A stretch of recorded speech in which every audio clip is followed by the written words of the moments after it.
Buenos días, soy David Flor, ya me conocéis. Hoy, en este capítulo de la Biblioteca de la Historia, hablaremos de 3 temas que os llegarán al corazón.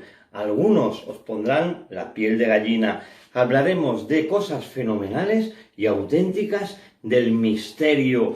Un misterio que sacudió la isla de Tenerife y que llegó en nombre de una leyenda que se llamaba la Niña de las Peras. Una niña que desapareció durante 10 años al ir a buscar peras en el barranco de Badajoz y apareció 10 años después con la misma ropa en casa de su padre.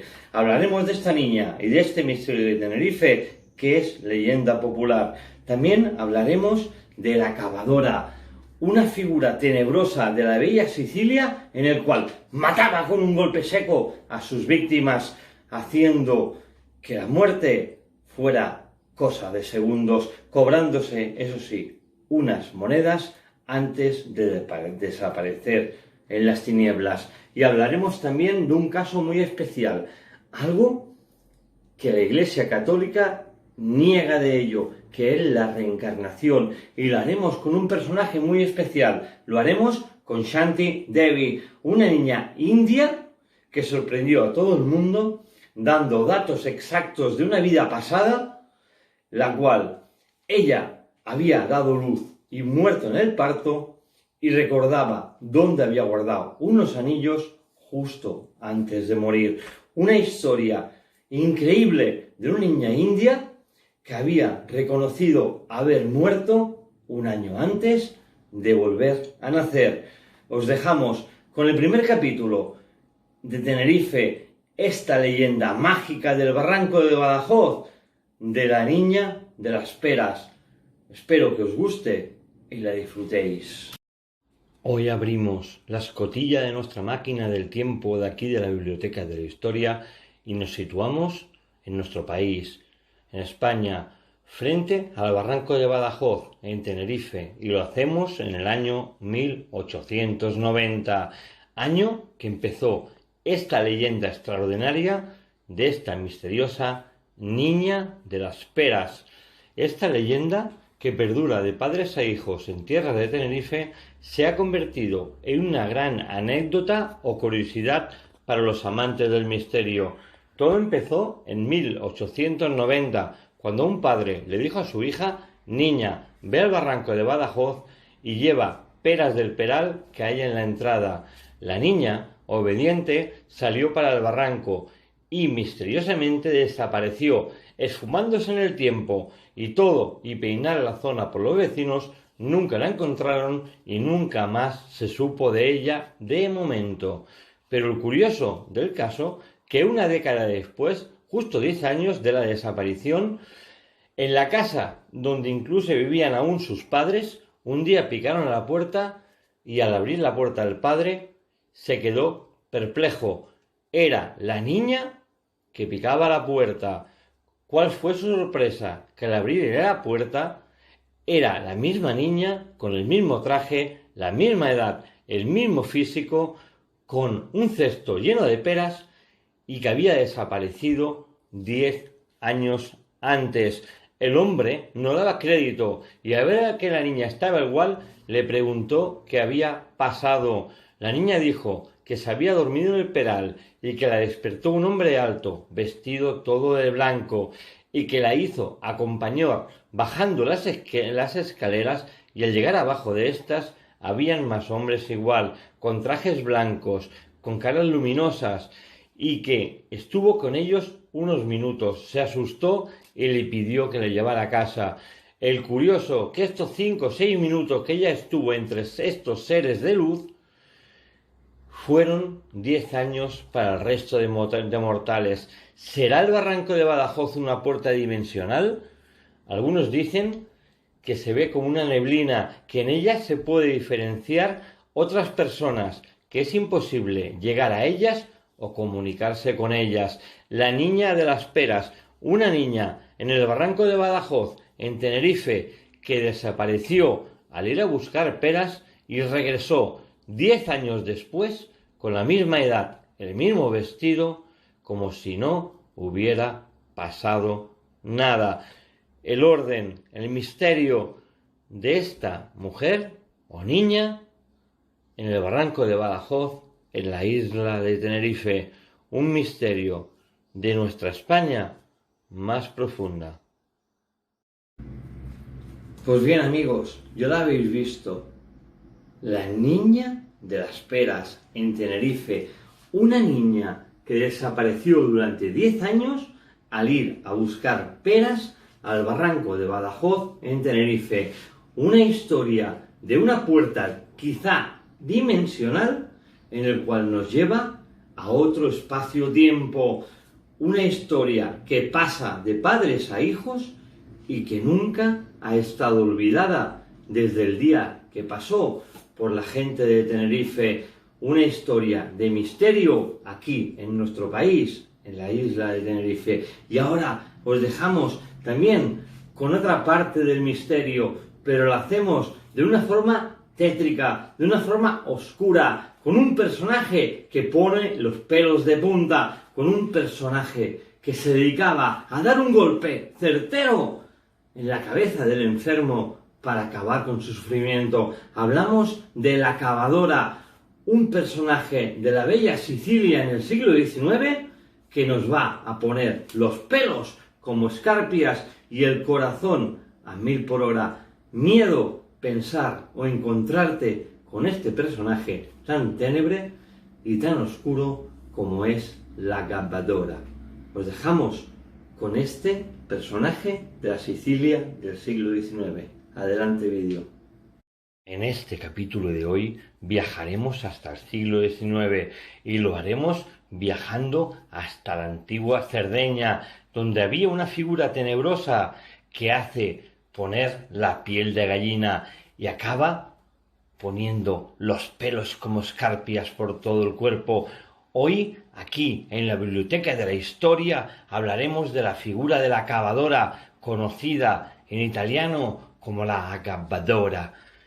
Esa tenebrosa figura de la Cerdeña más profunda y local nos hará poner la piel de gallina. Vestía con velo negro, en el cual solo se le veían sus ojos, un traje hasta los pies, tapándole todo el cuerpo e incluso las manos. La cavadora era una tenebrosa figura que venía para acabar con el sufrimiento de los enfermos que no tenían remedio y les quitaba la vida con un golpe seco, con su bastón en forma de martillo, eso sí, poniendo debajo de su nuca un yugo de mula, porque el hecho de dar el golpe mortal, estos murieran desnucados. Lo más curioso de esta historia es que antes de morir por ese golpe brutal de la figura tan oscura, los familiares de la víctima sacaban todos los cuadros y signos religiosos del aposento o la habitación donde estaba el enfermo y después dejaban la puerta abierta con 4 monedas en el suelo para pagar su trabajo, como hacían los romanos, poniendo monedas en los ojos para pagar al barquero. La cavadora, una vez golpeada y muerta el enfermo, cogía y con ese tenebroso vestido que llevaba, daba media vuelta de la habitación, cogía las monedas del suelo en forma de pago y cerraba la puerta, desapareciendo entre las penumbras de la noche como si nunca hubiera pasado por allí. Hecho su trabajo y una vez cobrada esa, desaparecía como si un alma en pena, sin dar ningún tipo de rastro. Lo más curioso, que esta figura cruel con el nombre de cavadora, tal como acababa de dar la muerte, ahora el enfermo, ella en su día le dio la vida, porque la cavadora era la comadrona que lo vio nacer. Este oficio, si se puede decir así, se aprendía de generación en generación. Las comadronas aprendían el oficio de cavadoras de madres e hijas, creando esta brutal figura oscura que acababa con los enfermos terminales en la isla de Cerdeña. Una figura tenebrosa durante la noche, tan cruel, tan tenebrosa y tan oscura como la misma Santa Compaña. Un personaje tenebroso pero real de la Sicilia del siglo XIX. Una mujer para matar enfermos terminales. Pues bien, compañeros, ya la habéis visto, la Gabaldora, un personaje siniestro de la bella Sicilia, en el cual su labor era primero de comadrona para dar luz a los primeros nuevos nacidos y luego quitarles la vida cuando esto estaban enfermos y llegaban a la edad madura. Una persona tenebrosa vestida de negro con un martillo que con un solo golpe mataba o dejaba el sufrimiento en la cama postrado en forma de cadáver para recoger luego las monedas del suelo y desaparecer entre las tinieblas. Un personaje escabroso donde los haya. Y ahora sí, vamos a otra parte del misterio. Una de las cosas que muchas religiones la aceptan, menos la Iglesia Católica. Hablamos del tema de la reencarnación y la haremos de la mano de Shanti Devi, una niña india que con 4 años decía que había vivido otra vida, que había tenido 2 hijos, que había muerto en el parto del tercer hijo y que conocía su marido, su casa, su calle y donde vivía, dando datos creíbles y ciertos de que eso era verdad, hasta el punto de llegar a aquella zona, reconocer a su marido, encontrar unos anillos que ella había escondido antes de morir, que nadie sabía dónde estaban, y tirándose a los brazos de su madre, diciéndole que la quería. Un caso terrible de reencarnación, pero real, que sucedió en la India. Os dejo con Shanti Devi. Para empezar a hablar de nuestro siguiente personaje, lo haremos recordando que el 80% de religiones del mundo creen en la reencarnación después de la muerte, menos la religión cristiana, que la niega y no quiere oír hablar de ella. Este dato es fundamental si sabemos que nuestro personaje Shanti Devi venía de una familia de clase alta y acomodada con creencias cristianas. A los 4 años, Shanti Devi empezó a relatar una inédita historia. Devi relataba la existencia de unos recuerdos pasados en el cual no había vivido ni había experimentado en su vida, con muchos detalles significantes de la historia que estaba contando. Ella hablaba de un hombre, de una mujer, con el nombre de Luigi, y de su marido, Kedar, con 3 hijos de esta pareja, de la que ella nunca había oído hablar ni conocía. Incluso describía calles, casas, tiendas y personajes de un pueblo, incluso una casa donde teóricamente vivían los personajes de su historia. Incluso llegó a dar una dirección de la casa y decía que era una ciudad llamada Mutra. Curiosamente, ella no sabía de esta ciudad, porque era una ciudad del siglo II a.C. y ahora era parte del sudoeste de Delhi. Sus padres al principio la miraban con incredulidad y al ser una niña muy solitaria y que pasaba el tiempo jugando con muñecas, cerrándose en sí misma, no le hicieron caso. Pero después de meses de insistir en su historia, sus padres decidieron llevar a la niña a un experto psiquiatra, quien lo examinó para ver si tenía algún tipo de problema mental. Shanti Devi no paró de narrar al médico psiquiatra la misteriosa historia, pero añadió un nuevo dato. Le dijo al doctor que ella había muerto en el paritorio de quien era su tercer hijo. Lo curioso de este dato, o fecha, que dio fue que dijo que fue en diciembre de 1925, el mismo mes de su nacimiento y muerte real, y 1 año antes de su verdadero nacimiento actual. El médico, perplejo, pidió más datos exactos de la niña, para ver si podía sacar a través de ellos el motivo de su historia, pero cada vez que le interrogaba o hacía una pregunta, ella respondía de forma sorprendentemente coherente, como si verdaderamente esta historia hubiera pasado o ella hubiera estado allí. El médico concluyó que Shanti Devi estaba mentalmente sana, aunque no podía expresar de manera científica aquella historia relatada por la niña. Al cumplir 9 años, el tío abuelo, Kirsten Clark, harto de escuchar esa historia miles de veces por la niña y cada vez con más detalles y credibilidad, decidió escribir una carta a tal Kendar y la envió a la ciudad de dirección de la casa de Mutra, donde la niña relataba una y otra vez. Lo curioso, que esa dirección existía, que era correcta y cual el tal Kendar también existía en la realidad.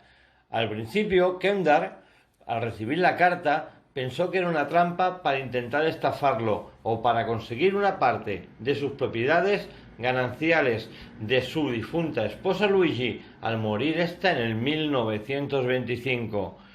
Poco después, un primo de Kendar, al escuchar la historia, estuvo en la casa de la niña y cuando esto picó en la puerta, Chevy le abrió, se quedó transpuesta y exclamó: «Eres el tío de mi marido». Lo más curioso, que la niña no sabía ni quién era ni que iba a venir. Lo más misterioso fue que el tío de Kendar corroboró después de escuchar la versión de la niña que toda la historia que ésta explicaba era real y que solo Luigi, quien era su sobrino, podía saber.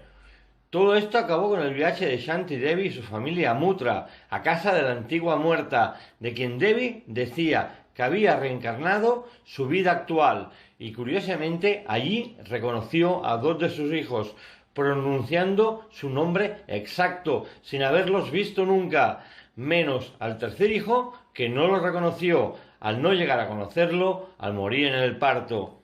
El dato más extravagante es que su anterior marido, Kendar, incluso en estado de alucinación, aprovechó la visita de Devi para lanzar un dardo en forma de pregunta y le dijo a Shanti: «Si eres capaz de recordar dónde había escondido Luigi unos caros anillos que él le había regalado antes de su muerte y que al morir ella los guardó y desaparecieron para siempre». Shanti Devi, ante la mirada perpleja de los asistentes, le dijo a quien había estado su pasado marido: «Los anillos están en este trozo de jardín, cariño», y empezó a cavar con las manos y extrajo de allí un bote con 2 anillos, los anillos que Shanti Devi en la vida anterior había guardado en ese jardín. En ese viaje incluso llegó a la casa de su anterior madre y ésta, al abrir la puerta, Shanti Devi se lanzó a sus brazos, mirándola a los ojos y con lágrimas en la mejilla le dijo: «Mamá, te quiero». Una historia de una niña de Shanti Devi que dijo haber vivido en otra época y que se podía corroborar todo lo que explicaba, decía o intuía una niña transportada en el tiempo a través de la reencarnación.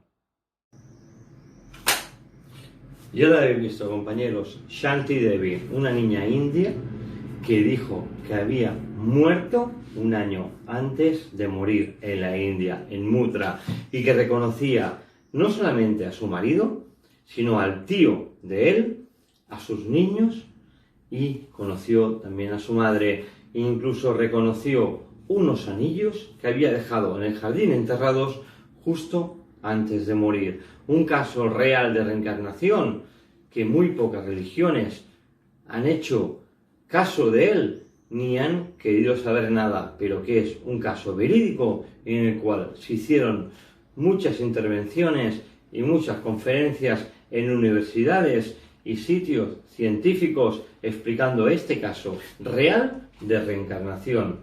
Como decimos, el mundo del misterio es muy amplio y no solamente son fantasmas, sino también son reencarnaciones, energías y desapariciones, como la que hemos tocado antes, la de la niña de las peras, un portal a otra época o a otro lugar también real en la isla de Tenerife. Y cómo no, hemos hablado también de un sitio tétrico de la isla de Sicilia con la figura de la cavadora, una mujer que daba un golpe mortal a sus enfermos, en el cual los había visto nacer y también los había visto morir por 4 monedas en la puerta, haciendo desaparecer todo el rastro de su vida con un golpe certero en la cabeza, desnucando a su víctima y quitando todas las imágenes religiosas de las paredes para que pareciera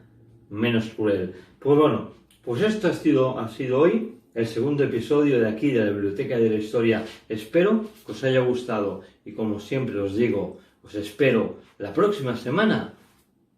Os quiero y hasta luego.